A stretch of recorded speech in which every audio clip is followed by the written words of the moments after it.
9:17 हुए हैं। आज तो मार्केट ने मॉर्निंग में ही ट्रेड आपको यहाँ पे दे दिया आपने। वो चार्ट की साइकोलॉजी समझाऊंगा। पहले मुझे टारगेट और एंट्री स्टॉप लॉस वगैरह मुझे एक बार फिक्स लगाने दो कि मार्केट कहाँ तक भाग सकता है। ठीक है, तो यहाँ पे तो खैर इसमें लेट एंट्री हुई है और सेंसेक्स में आ जाइए लगभग इस कैंडल के हाई पे। अब ऊपर अगर सेंसेक्स में मैं इसको ऊपर लेके जाऊं इस वाले स्विंग तक, तो 290 पॉइंट का मोमेंटम दिख रहा है कि मार्केट कर सकता है। ठीक है, डे हाई तक तो यानी कि ये वाले स्विंग तक तो मार्केट को निकल जाना चाहिए। 85,000 का नंबर है, अगर 85,000 को कंसीडर करें 200 पॉइंट, देखिए 250 पॉइंट का तो मोमेंटम सेंसेक्स में मिल जाएगा। अभी देखो मैं ना आपको पूरा चार्ट समझाऊंगा क्यों यहाँ पे मार्केट ओपनिंग के बाद मैं रिट्रेसमेंट का वेट नहीं कर रहा हूँ और क्यों मैं मार्केट के अंदर लॉन्ग साइड का ट्रेड कर रहा हूँ। ठीक है, वो सारी बातें मैं भी आपको आगे समझाता हूँ। तो एक तो यहाँ पे हो जाएगा निफ्टी के अंदर अगर हम बात करें तो 26,100, तो 148 पॉइंट तो निफ्टी के लिए तो बहुत ज्यादा होता है। इसका हायर लेवल है 80 पॉइंट, हायर लेवल तक तो मार्केट को चला ही जाना चाहिए। अब यहाँ पे मार्केट देखो ज्यादा रुकना नहीं चाहिए, अगर रुक गया तो फिर हमारा ये काम खराब कर देगा। हालांकि रुक ही गया एक तरीके से, इसने हाई कैंडल बनाया उसके बाद रुक गया, तो अब ये पहली कैंडल मार्केट ने ग्रीन और पॉजिटिव कैंडल बनाई, तो इसका मतलब क्या है कि मार्केट कंटिन्यू ऊपर कर सकता है। अब यहाँ पे देखिए कल मार्केट के अंदर कुछ सेलर आपको दिख रहे होंगे कि लास्ट में मार्केट ने कुछ सेलिंग किया हुआ है। अब क्या इस सेलिंग में मार्केट में सेलर बैठे हुए हैं उसको हम समझेंगे। ओपनिंग कैंडल के बाद हम तुरंत यहाँ पे लॉन्ग क्यों कर रहे हैं, हम क्यों यहाँ पे वेट नहीं कर रहे हैं, उस बात को समझेंगे। और चार्ट में क्या चीजें जो दिखाई नहीं दे रही हैं उसके बारे में हम समझेंगे। देखो निफ्टी की क्लोजिंग कल नेगेटिव हुई थी बैंक निफ्टी के कंपैरिजन में। ठीक है, तो उसको मैं सारी बातें समझाऊंगा। देखो चार्ट में जो हिडन चीजें हैं ना, वो जो दिखाई नहीं दे रही हैं उसके बारे में हम लोग यहाँ पे चर्चा करने वाले हैं। अब सबसे पहले कि मैंने चार्ट में लॉन्ग क्यों किया है एक बार उसको समझ लेते हैं। ये बैंक निफ्टी का चार्ट है। बैंक निफ्टी के चार्ट में क्या क्या दिख रहा है, कल का चार्ट अगर आप देखें निफ्टी बैंक का, उसके बाद पहले निफ्टी का चार्ट देखिए। मार्केट ने यहाँ पे पहले बाइंग साइड का एक मोमेंटम किया। ठीक है, यानी कि कल मार्केट ने बायर ट्रैप बनाया और बायर ट्रैप बनाने के बाद वापस मार्केट एक बार नीचे आता है। जो भी बायर वगैरह यहाँ पे बैठे थे उनको मार्केट निकालता है। निकालने के बाद फिर से मार्केट के अंदर एक बड़ी मोमेंटम होती है और मोमेंटम यानी कि मार्केट फिर से ऊपर जाता है, कुछ करेक्शन वगैरह करता है और यहाँ से वापस मार्केट ऊपर जाता है। इसका मतलब मार्केट ने पीछे जो सेलर बैठे थे उनको भी निकाला। तो यहाँ तक की तो रैली क्लियर हो गई। अब बची लास्ट वाली लेग, यहाँ से मार्केट ने डाउनफॉल किया हुआ है। अब ये जो डाउनफॉल हुआ है इसमें क्यों हम मार्केट के अंदर ऊपर लॉन्ग साइड का यहाँ पे हम प्लान कर सकते हैं उसको आप समझिए। और अगर डाउन साइड का प्लान करना है तो उसके पीछे क्या क्या कारण हो सकते हैं वो समझना पड़ेगा। देखो अब ये अगर यहाँ पे प्राइस रुक रहा है ना डे हाई के पास, और डे हाई के पास प्राइस रुक के अगर यहाँ पे मतलब यहाँ पे काम कर रहा है, तो फिर ये मतलब ऊपर नहीं जा पाएगा, क्योंकि प्राइस आया, प्राइस रुकने के बाद अगर यहाँ पे रिट्रेसमेंट करेगा तो फिर देखो फिर यहाँ पे बायर जल्दी आ जाएंगे और बायर कोई भी आएगा मार्केट के अंदर, फिर वो बाइंग करने के लिए मार्केट ऊपर जाएगा। तो 59,200 का नंबर आपको दिख ही रहा है कि मार्केट वहां पे उसको ब्रेकआउट वगैरह करने के लिए जा सकता है। निफ्टी की बात करें तो निफ्टी के अंदर जो कल क्लोजिंग हुई है वो थोड़ी सी अपने जो डे लो है और प्रीवियस डे लो है उसके नीचे जाके काफी ज्यादा क्लोजिंग हुई है। तो सेलर वगैरह के स्टॉप लॉस यहाँ पे पड़े हुए और ऊपर अब आपको 26,000 का नंबर दिखाई दे रहा है। यानी कि इस लेग में जो भी सेलर आए हैं उनको टारगेट करने के लिए मार्केट यहाँ से धीरे धीरे करके 26,000 का नंबर जो है वो ब्रेकआउट कर देगा। अब देखिए कल भी मार्केट ने यही इसी प्रकार से मोमेंटम किया, 26,000 का नंबर ब्रेकआउट किया, फिर उसके बाद नीचे आया। तो अभी एक बात आप लगा के चलिए कि अब अगर यहाँ पे अब 26,000 का नंबर अगर मार्केट ब्रेकआउट करेगा तो इसकी चांसेस कम है कि मार्केट वापस यहाँ से नीचे गिर जाए। लेकिन अभी देखो मार्केट जिस हिसाब से चल रहा है ना हमारा इंडियन मार्केट, वहां पे मार्केट में कुछ भी हो रहा है, मार्केट दोनों तरफ की रैली प्रॉपर बहुत अच्छे तरीके से कर रहा है। और ये जो अभी चार्ट बन रहा है ना, इस चार्ट में कुछ चीजें कॉमन चल रही हैं। उस कॉमन बातों को मैं आपको समझाऊंगा कि क्या बातें कॉमन चल रही हैं और उस कॉमन बातों के बेसिस पे हम लोग मार्केट के अंदर क्या क्या चीजों को प्लान कर सकते हैं। तो उस बातों को थोड़ा सा देख के हम लोग काम करने वाले हैं। अब निफ्टी बैंक के चार्ट में बस यहाँ पे प्राइस जो कंसोलिडेट हो रहा है ना, ये थोड़ा सा हमारे लिए गड़बड़ वाली बात है कि 59,000 पे ऊपर प्राइस कंसोलिडेट होने लगा। तो ये थोड़ा सा हमारे लिए खराब है। क्यों खराब है? क्योंकि पीछे जो भी चार्ट बन रहे हैं, मैं भी आपको चार्ट ले जाके एक एक करके चार्ट में आपको दिखाऊंगा, वहां पे आपको दो सेशंस को देखने को मिलेगा। देखो मार्केट के अंदर एक तो पहला जो सेशंस होता है और जो बाद के जो सेशंस हो रहे हैं, और इन दोनों सेशन के बाद जो अगले दिन की जो ओपनिंग होती है उसकी जो कहानी है ना वो सिमिलर टाइप की अभी चल रही है। उसके अंदर कोई बहुत बड़े चेंजेस नहीं है, वो सिमिलर टाइप की चल रही है। और उसी के बेसिस पे कुछ नई साइकोलॉजी चार्ट के अंदर ऐड होती है जो आपको चार्ट में चीजें दिखाई नहीं देती और जिसके बेसिस पे हम लोग यहाँ पे डिसीजन नहीं ले पाते हैं। यहाँ तक बात आपको क्लियर हो गई? तो मैं पहले यहाँ पे क्या करता हूँ 20 से, अच्छा एक बार मुझे ना सीपीआर का लेवल एक बार चेक करने दो। सीपीआर वगैरह कहाँ पे है, किधर है? सीपीआर चल भी रहा है कि नहीं चल रहा? 26,000 मेरे ख्याल से सीपीआर के ऊपर ही है शायद मार्केट। जिस हिसाब से चार्ट बना है ना, सीपीआर के ऊपर होना चाहिए मार्केट को। तो सेलर तो यहाँ पे बैठे होंगे, बायर के स्टॉप लॉस हमारे पास देखो सीपीआर के ऊपर है ये वाला चार्ट, और ये वाला शायद सीपीआर के ये भी सीपीआर के ऊपर है, जिस हिसाब से चार्ट बना है ना, तो ये भी सीपीआर के ऊपर होना चाहिए। एक बार इसका भी सीपीआर देख ले, देखो ये भी सीपीआर के ऊपर कैंडल बना हुआ है। तो सीपीआर की तो कहानी यहाँ पे ये चल रही है। ठीक है, अब मैं आपको एक एक करके कुछ चार्ट वगैरह दिखाता हूँ और मैं चार्ट आपको समझाता हूँ कि कहाँ पे किस प्रकार के चार्ट वगैरह बन रहे हैं और कैसे यहाँ पे काम हो रहा है। ठीक है, तो थोड़ा सा ना मैं अब यहाँ पे, मुझे थोड़ा सा टाइम दीजिए, मैं एक बार चीज़ों को चेक कर लूँ जरा। ये तो अभी रेंज में ही चल रहा है। अब देखो यहाँ पे क्या क्या हो रहा है कि 59,000 के ऊपर ग्रीन कैंडल तो बन गई है, तो सेलर को तो फिर निकालेगा ही मार्केट, और तो कुछ करेगा नहीं, सेलर को निकाल देना चाहिए। लेकिन यहाँ जो प्राइस रुक रहा है, देखो इस प्रकार की कैंडल बनने के बाद अगर प्राइस रुकने लगे तो फिर थोड़ी सी गड़बड़ हो जाती है। अगर इस प्रकार की कैंडल बनने के बाद रिट्रेसमेंट हो जाए तो भी थोड़ी सी गड़बड़ हो जाती है। तो प्राइस यहाँ पे गया और जाने के बाद बस एक आध कैंडल के बाद ना प्राइस धीरे धीरे करके ऊपर की तरफ चलता जाए तो वो ज्यादा सेफ होता है। अब यहाँ पे प्राइस रुकता है ना, तो फिर कोई भी बंदा ग्रीन कैंडल को देखकर बाई कर लेते हैं, तो वहां पे थोड़ी सी हमारे लिए दिक्कत हो जाती है कि इस प्रकार से मोमेंटम हुआ, डे हाई वगैरह का ब्रेकआउट हुआ, तो ग्रीन कैंडल वगैरह को देख के कोई भी बाइंग कर लेता है।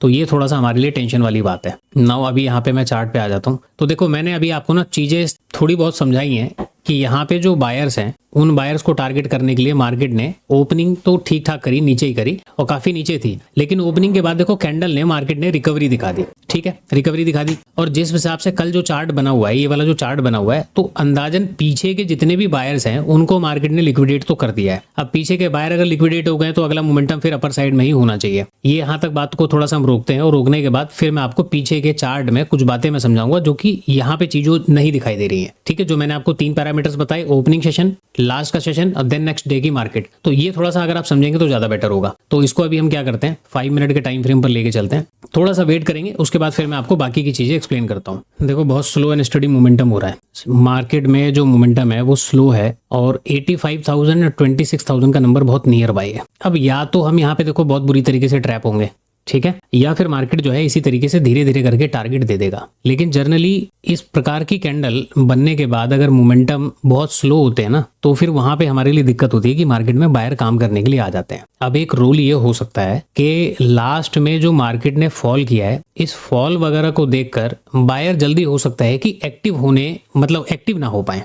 अब उसका एक रीजन और है कि बायर एक्टिव क्यों नहीं होते। देखो अगर मैं आपको यहाँ पे चार्ट में समझाऊं, ये जो चार्ट आपको दिखेगा, मार्केट ने स्टार्टिंग में बाइंग का मूव किया, यहाँ पे वापस ट्रैप कर दिया। ठीक है, एक तो ये पैरामीटर्स आपको समझ में आ रहा है। दूसरा आपको एक बात समझ में आ रही है, लास्ट आवर में जो सेलिंग होती है वो स्टार्टिंग के यानी ओपनिंग सेशन में मार्केट उसको क्या करता है, ट्रिगर करवाता है। लास्ट आवर में जो सेलिंग हुई, स्टार्टिंग में मार्केट ने क्या किया, उसको ट्रिगर करवाया। ये चार्ट आपने देखा, पीछे और चार्ट आपको दिखाता हूँ। यहाँ पे देखिए लास्ट आवर में जो सेलिंग हुई, मार्केट ने उसको ट्रिगर किया। अब ट्रिगर कैसे होता है, या तो पहले सेलर ट्रैप बनेगा फिर मार्केट ऊपर चला जाएगा, ठीक है, और लास्ट फिर अगर स्टार्टिंग में मार्केट बायर ट्रैप बनाता है तो लास्ट में फिर से नीचे आ जाता है। यहाँ पे क्या हुआ, लास्ट की मोमेंटम थी, मार्केट ने सेलर का ट्रैप बनाया, देन मार्केट टोटली रिकवर कर गया, उसके बाद मार्केट गिर गया। पीछे के चार्ट में आइए, ये वाला चार्ट केवल छोड़ दें जहां पे पीछे मार्केट ने किसी को टारगेट नहीं किया, मार्केट सीधा ऊपर चला गया। वापस इस वाले चार्ट में आ जाओ, यहाँ पे मार्केट ने लास्ट में एक डाउनफॉल किया, सेलर का ट्रैप बना, मार्केट ऊपर चला गया। यहाँ पे आप देख रहे हो स्टार्टिंग के मोमेंटम में क्या हो रहा है, यहाँ पे मार्केट ने डाउन साइड का मोमेंटम किया, वापस ऊपर गया, लेकिन जितने बायर थे उन सबको ट्रैप कर लिया। ये पीछे जो चार्ट में कहानी चल रही है ना, यहाँ पे देखो इस प्रकार के चार्ट, ये तो हालांकि गैप डाउन में है। अगर गैप डाउन में ऐसी कैंडल बनती है और नियर बाई ऐसा कुछ होता, तब तो हम लोग फिर वहां पे फिर ज्यादा वेट नहीं करते, फिर कंसोलिडेट होकर मार्केट ब्रेकआउट कर जाता है। अगर गैप डाउन के केस में ऐसी कैंडल अपने को मिलती, वहां पे ना ये चीज हो रही है कि पीछे के जो भी सेलर्स होते हैं, अब जैसे देखो ये वाले दिन मार्केट में 12 तारीख को कितना बढ़िया चार्ट था कि ऊपर सेलर को आप टारगेट नहीं कर सकते। नीचे यहाँ पे क्या हुआ, लास्ट में जो मार्केट ने फॉल किया, पीछे के सभी बायर को निकाल दिया, अगले दिन फिर मार्केट ने क्या किया, यहाँ पे सबको टारगेट कर दिया। यहाँ पे आपको बात समझ में आ रही है कि किस तरीके से काम हो रहा है। चलो जी, मार्केट में मोमेंटम देखिए अच्छा खासा अपने को मिल चुका है निफ्टी बैंक में। अब निफ्टी बैंक में मोमेंटम मिला, सेंसेक्स और निफ्टी में मोमेंटम अभी तक अपने को मिला नहीं है। अब यहाँ पे क्या किया जाए भाई, देखो प्रीमियम का तो यहाँ मार्केट में ना, प्रीमियम अपने में 2 इंडेक्स का तो ठीक है, अभी प्रॉफिट तो ठीक ठाक हो रहा है, लेकिन वेट कर सकते हैं। यहाँ पे क्यों वेट कर सकते हैं वो भी मैं आपको बताता हूँ। चलो मैं आपको दोबारा मिलता हूँ, जरा मुझे एक बार थोड़ा सा चीजों को मैनेज करने दीजिए। अभी हम वेट करेंगे दोनों इंडेक्स के लिए यहाँ पे, ठीक है। इसमें हम प्रॉफिट बुक अभी नहीं करेंगे। क्यों नहीं करेंगे, देखो इतना समझ लो, अभी फिलहाल मार्केट का मोमेंटम कुछ ऐसा हो रहा है, एक इंडेक्स को पहले भगा दिया जाता है, दूसरे इंडेक्स की मोमेंटम पीछे होती है, बाद में जाके धीरे धीरे करके इस इंडेक्स को भी इसी के इंडेक्स के लय में वापस जोड़ दिया जाएगा। तो इसी का मैं इंतजार यहाँ पे करूंगा, क्योंकि एक इंडेक्स में तो मुझे प्रीमियम बहुत अच्छे मिल रहे हैं। यहाँ पे देखिए 248 250 पॉइंट का मोमेंटम मिल चुका है, तो 277 के आसपास आ गया, तो 280 का एक रेजिस्टेंस हमारे पास है, 280 290 का। तो मैं यहाँ पे 290 का लेवल मार्क कर देता हूँ। ये 290 किधर गया, ये रहा। ये एक इंपॉर्टेंट रोल प्ले कर सकता है मार्केट में आज की रेट में। अब मार्केट अगर इसको भी निकाल दे तब तो मैं कंफर्म हो जाऊंगा कि ये भी ऊपर की तरफ चला जाएगा और ये भी ऊपर की तरफ 85,000 को ट्रिगर करने के लिए चला जाएगा। तो अभी वीडियो को छोड़ के जाना मत, बहुत सारी बातें आपको बतानी जरूरी है।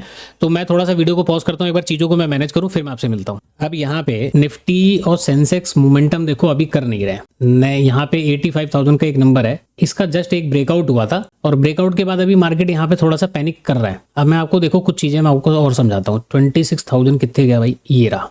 देखो जब एक्यूरेट किसी राउंड नंबर के पास मार्केट कोई ऐसी कैंडल बनाती है तो उसमें दो बातें होती हैं, या तो मार्केट एकदम से डायरेक्टली ऐसे करके गिर जाए, फिर कुछ रिट्रेसमेंट करेगा, रिट्रेसमेंट करके अगर ये स्विंग के ऊपर निकलेगा तब तो मोमेंटम कंटिन्यू हो जाता है। अदरवाइज मार्केट यहाँ पे कुछ मोमेंटम करेगा, फिर मार्केट नीचे करके आ जाता है। तो एक्यूरेट कभी भी जब इस प्रकार के मोमेंटम होते हैं तो वहां पे सेलिंग नहीं करनी चाहिए। मे बी मार्केट वहां से ऊपर चला जाए जब इस प्रकार के राउंड नंबर पे कोई कैंडल्स वगैरह बनती है। अब दूसरी बात, मैं ट्रेड छोड़कर क्यों नहीं जा रहा। निफ्टी देखो, निफ्टी बैंक में 143 पॉइंट का प्रीमियम अपने को मिला क्योंकि दिसंबर की कॉल के अंदर काम कर रहे हैं 59,000 में। यहाँ पे 2 दिसंबर की जो एक्सपायरी है 25,900 की, उसमें काम कर रहे हैं। अब यहाँ पे आपको कुल बातों को क्या समझाना है, मैं जो आपको चार्ट में पीछे बातें बता रहा था कि क्यों ओपनिंग सेशन में ट्रेड किया, 9/16 पे 9/17 पे ट्रेड प्लेस क्यों किया यहाँ पे, उसका कारण ये था कि देखो मार्केट में ना इसी प्रकार की मोमेंटम आएगी, जो कि मैं पहली कैंडल के ऑब्जर्वेशन से समझ गया कि फर्स्ट कैंडल अगर मार्केट में इस प्रकार की रिकवरी वाली बना रही है तो वहां पे हम वहां पे काम कर सकते हैं।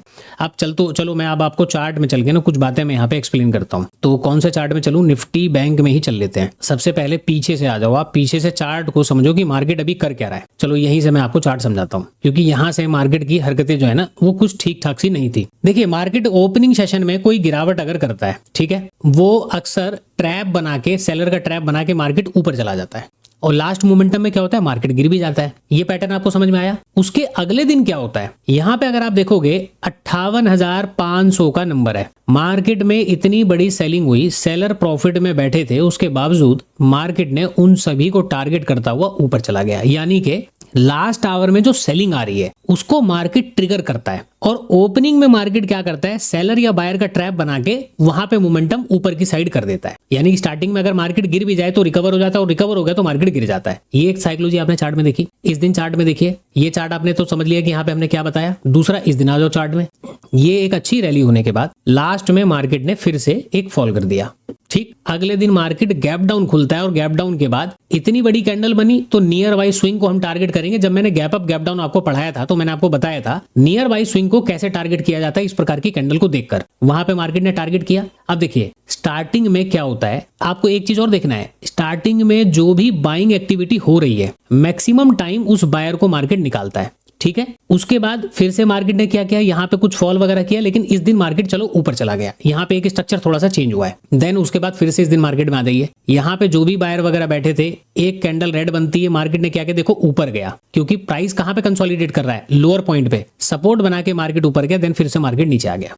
ठीक, मार्केट नीचे आया तो क्या हुआ, पहले बायर को बिठाया, बायर को बिठाने के बाद मार्केट नीचे आता है, फिर बाद में मार्केट रिकवर कर जाता है, यानी कि पीछे के सेलर को निकालता है, बाद में फिर से मार्केट गिरता है। यहाँ पे आपने चीजों को देखा। इस दिन के चार्ट में आ जाइए, क्या हुआ, यहाँ पे सेलर बैठे थे, एक सेलर का फिर से ट्रैप बना, ट्रैप बनने के बाद वापस मार्केट ने रिकवरी दे दी। यहाँ पे एक अच्छी खासी रिकवरी हुई थी इस दिन। यहाँ पे चलो मार्केट ने पूरा रिकवर करके क्लोज कर दिया। इस दिन मार्केट में कोई बड़ा मोमेंटम नहीं हुआ, मार्केट ऑलमोस्ट कंसोलिडेट था, फिर एक ब्रेकआउट हुआ, फिर कंसोलिडेट हो गया। तो पूरे दिन में मार्केट ने कितनी बड़ी रैली करी, यहां से लेके केवल यहां तक ये जो रैली हुई, ये एक एक्स्ट्रा रैली थी, क्योंकि ये पूरे दिन मार्केट साइडवेज था। इस रेंज के बाहर निकला तो मार्केट ने फिर ये एक रेंज पकड़ लिया।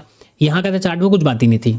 इस वाले दिन गैप डाउन खुल के मार्केट ने डाउन साइड की एक रैली कर दी। अब फिर से क्या हुआ, इतना बड़ा फॉल होने के बाद वापस मार्केट रिकवर करता है, देन फिर से गिर गया। ये फिर से चार्ट रिपीट होने लग गए। इस दिन आ जाइए, मार्केट ने क्या किया, सेलर का ट्रैप बनाया और इतने बड़े सेलिंग के बाद भी मार्केट ने टोटली रिकवरी कर दी और रिकवरी करने के बाद लास्ट में मार्केट फिर से गिर गया। यहां तक आपने देखा कि मार्केट गिर गया। उसके बाद अगले दिन फिर से 150, ठीक है भाई, 150 पॉइंट तो इसमें मिल गए बैंक निफ्टी के अंदर, 150। अब यहाँ पे देखिए मार्केट ने कितना अच्छा यहाँ पे रैली किया। अब आप इस चार्ट को देखो, सेलर प्रॉफिट में बैठे हुए हैं, सारे सेलर प्रॉफिट में बैठे हुए हैं। ओपनिंग कैंडल को देखकर मार्केट में चीजों को जज कर रहे हैं कि मार्केट में क्या होता है। इसी वजह से कल मार्केट के अंदर ये मोमेंटम जो ऊपर गया, मार्केट ने लास्ट में एक रैली डाउन साइड में की। यहाँ पे भी क्या हुआ, पिछले दिन कौन ट्रैप हुआ था, सेलर ट्रैप हुआ, मार्केट ऊपर चला गया। इस दिन क्या हो रहा था, सेलर ट्रैप नहीं होने थे, मार्केट ने यहाँ पे बायर को ट्रैप किया, फिर से मार्केट नीचे आ गया। तो बायर स्टार्टिंग में जो भी बैठ रहा है उसको मार्केट निकालता है, और निकालने के बाद जब रिकवरी होती है लास्ट में फिर से मार्केट गिर जाता है। ये पैटर्न को कैच कर पा रहे हो आप? अब यहाँ पे समझो कि मैंने ट्रेड क्यों बनाया। स्टार्टिंग मोमेंटम में यहाँ पे जो रैली होती है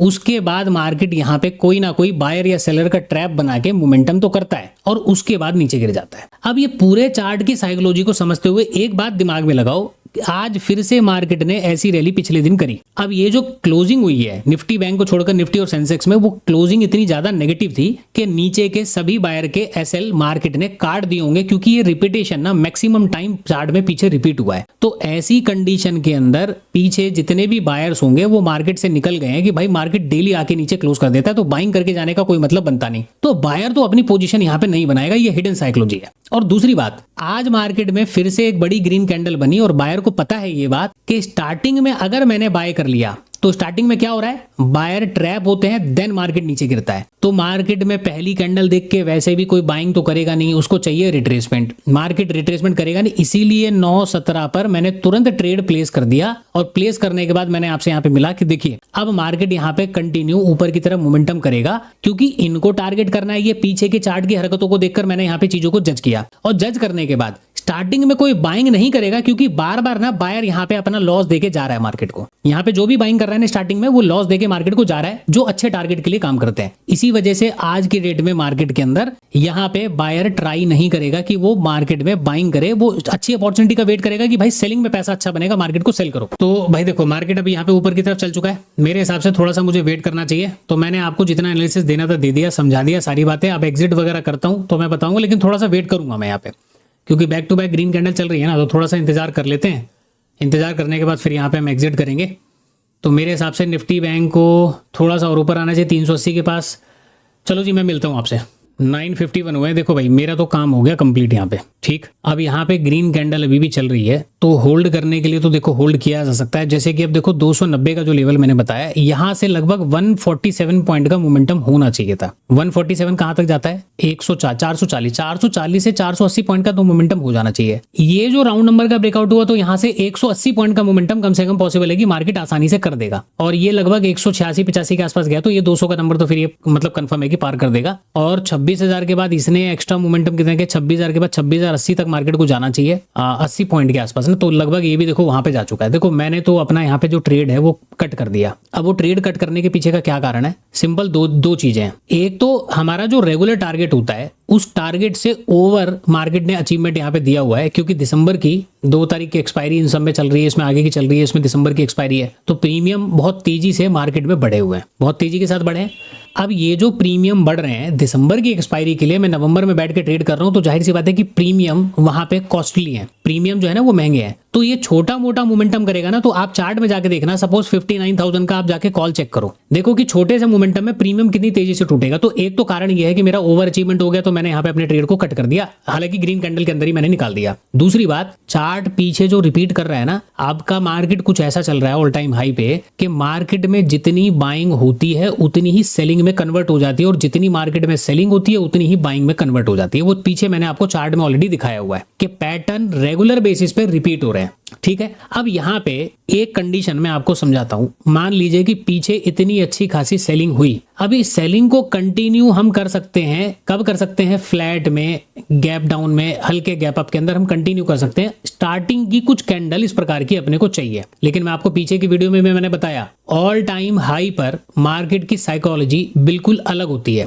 वहां पर स्टॉप लॉस हंटिंग या किसी भी तरीके के पैटर्न्स पर अगर आप काम करोगे तो बिल्कुल अलग तरीके से काम करेगा। आप वहां पे प्राइस एक्शन को फॉलो करते हो, प्राइस एक्शन पे काम करोगे तो डेली मार्केट में वो चीजें काम नहीं करेगी। और यदि इंट्राडे प्लेयर डेली मार्केट में काम करेगा तो जाहिर सी बात है कि उसका रिस्क मार्केट के अंदर बना रहेगा किसी न किसी एंगल पे। तो बेटर क्या होता है, आप साइकोलॉजिकल अगर ज्यादा ट्रेड करोगे ना तो बहुत ज्यादा, क्योंकि देखो पीछे एनालिसिस वगैरह मैंने कई गलतियां करी। क्यों करी, मैं उन एनालिसिस को रेगुलर बेसिस पे, नॉर्मल बेसिस पे मैं चार्ट को समझ के वहां पे मैं काम कर रहा हूं, लेकिन मार्केट कर क्या रहा है, ऑल टाइम हाई पे ना, वहां पे साइकोलॉजिकली चार्ट वहां पे अलग तरीके से काम कर रहा है।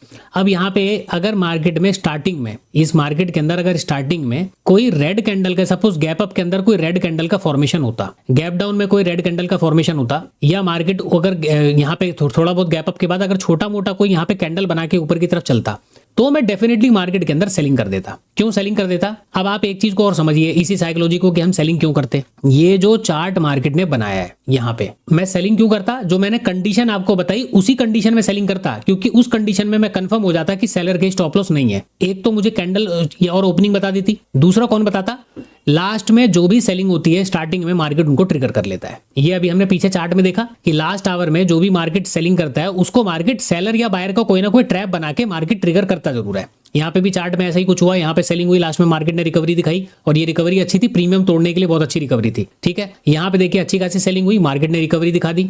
यहाँ पे मार्केट में ये वाले चार्ट में कहा गया, ये वाले चार्ट के अंदर यहाँ पे देखो मार्केट ने अच्छी खासी सेलिंग करी, मार्केट ने यहाँ पे एक मोमेंटम किया, हालांकि बहुत बड़े मोमेंटम नहीं थे सेंसेक्स के चार्ट में हम देख रहे हैं, पर निफ्टी वगैरह के अंदर मोमेंटम वहां पे कंप्लीट हो गया। यहाँ पे एक अच्छी खासी सेलिंग हुई, मार्केट ने कंप्लीट कर दिया। अब यही साइकोलॉजी को देख करना लास्ट आवर में क्या हो रहा है, सेलर मार्केट के अंदर ट्रेड बना के नहीं जाता। ये जो चार्ट आपको दिख रहे हैं लास्ट आवर में सेलर मार्केट के अंदर ट्रेड बना के नहीं जाता। लेकिन यहाँ पे क्या हो रहा है ना, जब ये निफ्टी की क्लोजिंग जो नेगेटिव हुई है, सेंसेक्स की क्लोजिंग काफी ज्यादा नेगेटिव हुई है और बैंक निफ्टी के अंदर अगर आप ध्यान से देखोगे तो मैंने आपको बैंक निफ्टी का भी चार्ट दिखाया, यहाँ की क्लोजिंग को ध्यान से देखिए, मार्केट ने लोअर पॉइंट के अंदर क्लोज किया हुआ है। इसका मतलब क्या है, दो इंडेक्स ने एक बहुत ज्यादा नेगेटिव क्लोजिंग करी, वहां पे पीछे के जो भी बायर्स थे उन बायर्स को मार्केट ने निकाल दिया। ये वाला इंडेक्स ऊपर की तरफ ही क्लोजिंग करके गया, यानी कि प्रीवियस डे लो के अंदर ही क्लोजिंग करके गया है। तो कायदे से आप कह सकते हो कि सर यहाँ पे बायर के एसएल पड़े हो सकते हैं। देखिए जी, जब दो इंडेक्स गिर जाए ना ज्यादा तो बायर मार्केट के अंदर बैठेंगे नहीं। जिस इंडेक्स में मोमेंटम नहीं हुआ वहां पे बायर नहीं बैठेंगे, क्योंकि बायर को अपना समझ में आ रहा है कि मेरा रिस्क बहुत ज्यादा है।